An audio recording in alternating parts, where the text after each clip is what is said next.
This is a Jmix'S exclusive.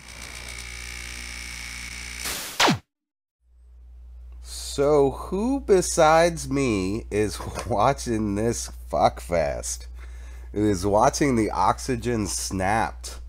Anybody else besides me watching this thing? It's kind of garbage. I think it's quite entertaining that they attribute that Suge Knight has a new theory of that it was Reggie and Sharifa. That's not Suge Knight's theory. That's Russell Poole's and R.J. Bond's. So I'm just, for those just now checking in, what's up everybody? What's up, John? Sugar Bop?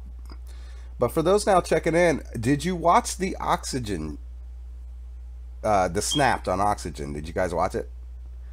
I am actually watching it right now, the end of it, the last 2-3 minutes. I had to get on here and basically just talk to you guys a little bit about it.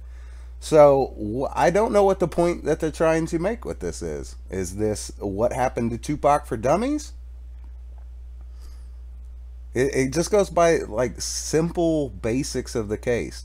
And they misspoke when they said that Suge Knight had a new theory. I'm glad that they acknowledged the Battle for Compton theory. And I'm glad to see Windy Day on there just because I like Windy Day. But yeah, what a garbage documentary. Stray, I think they will air it again. Yo-Yo did a pretty good job, but the segment itself, it was just it's what you would expect from the Oxygen Network, I suppose. Yeah, I'm watching it right now. It's kind of crazy. I'm watching the credits roll. The guy that they got to play Tupac was pretty decent. Yeah, shout out to Windy Day. What's up, Dre? Just B, how you doing? But yeah, garbage. What was all this about? He knew who killed. What kind of crap was that? But you know what's funny about it? They show when they said that Suge Knight had a new theory, which is basically the Battle for Compton theory, that Sharifa Knight and Reggie Wright Jr. was involved with the killing of Tupac and attempted murder of Suge Knight. It's funny that they show him and they're like, he wasn't available for comment or he couldn't be reached. Yeah, I bet not. He was under federal indictment.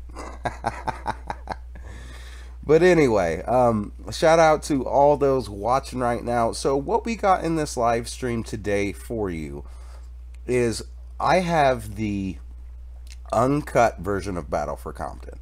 It is the master cut. It's about 3 hours. And what this is, what I'm going to play first is I'm going to play the first 40 minutes about the police department. And this is unseen footage. You guys haven't seen this. This was cut. This is an early cut of the movie before the distributor said it had to be under 3 hours. So it's the first 40 minutes of version of the movie that you haven't seen. Later on in the broadcast, we're looking at about an hour here. We're going to have some new Frank footage that hasn't been seen. About 10-12 minutes with Frank Alexander. And we're going to be talking about Robert Saria, and we're going to talk about the confession letter, because tomorrow morning we are dropping Malcolm Patton's body language results, and we are going to drop that in a full-length feature that's about 31 minutes long, and it's going to have Malcolm Patton's body language, and it's going to have Danny Patton's body language in it.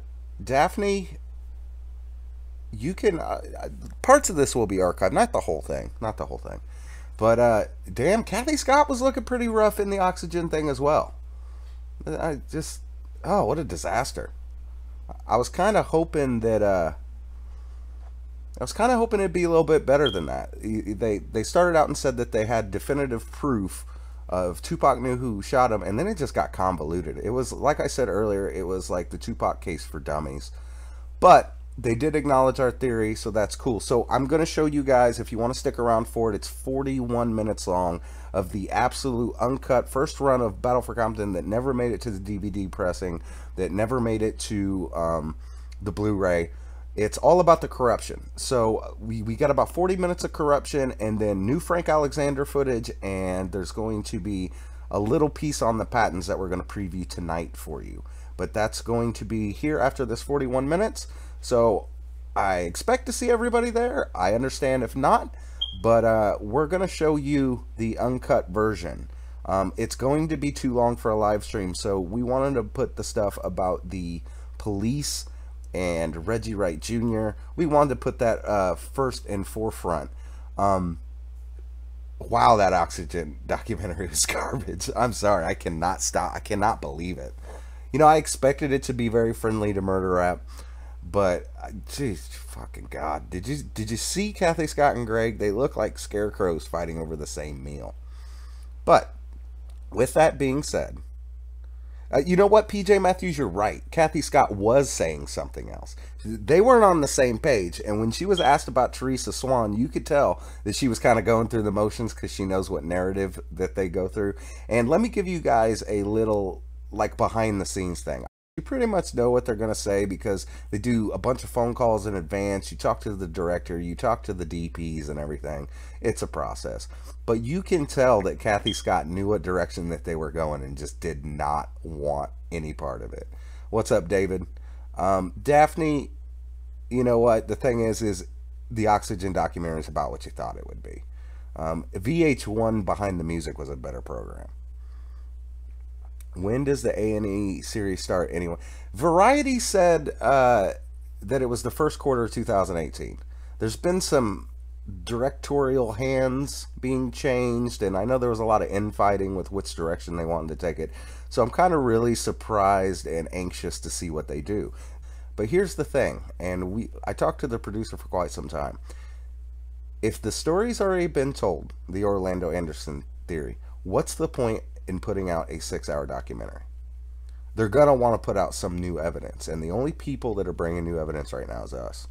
I know that seems a little bit of me grandstanding, but it's just true. There's no new information coming out. Orlando Anderson is a 22-year-old dead lead. Oxygen Network said that they didn't want to prosecute it because he was black, which is the most ridiculous thing I ever. Actually, Kathy Scott said that. They kind of made Kathy Scott look like a white knight there for a minute. But anyway, like I said, guys, first 41 minutes, uncut, never before seen, Battle for Compton. It's part of the grand cut, the 3-hour cut. I'm going to play that. We're going to have some new Frank Alexander stuff that you've never seen. We're going to have a segment on the patents. We're going to discuss the patents. And tomorrow morning, we are going to drop the body language of Malcolm Patton. And what I did is I repackaged it and put it all in one video. That way Greg couldn't copyright strike them all. So if it comes up and goes down, you know why. But we're claiming fair use on this thing, and the Malcolm Patton body language results, they're chilling. So without any further ado, real quick, are the dialogue, yeah, the Tupac estate made Kobe an offer he couldn't refuse. And that was, give us this footage, don't sell it. And he didn't have a choice but to give it to him. But like I said, guys, we're going to go ahead and get into this Battle for Compton stuff. And I agree with Oxygen just trying to get on the Tupac train. I mean, it's kind of a slap in the face. It looks haphazard. They just threw something together because it's September and it's almost the 13th and they want to make that revenue. So, thank you, JM Kazi. But without any further ado, we're going to get into the Battle for Compton. You have not seen this before, so if you guys want to stick around for it, 41 minutes, I'll be back. See you then.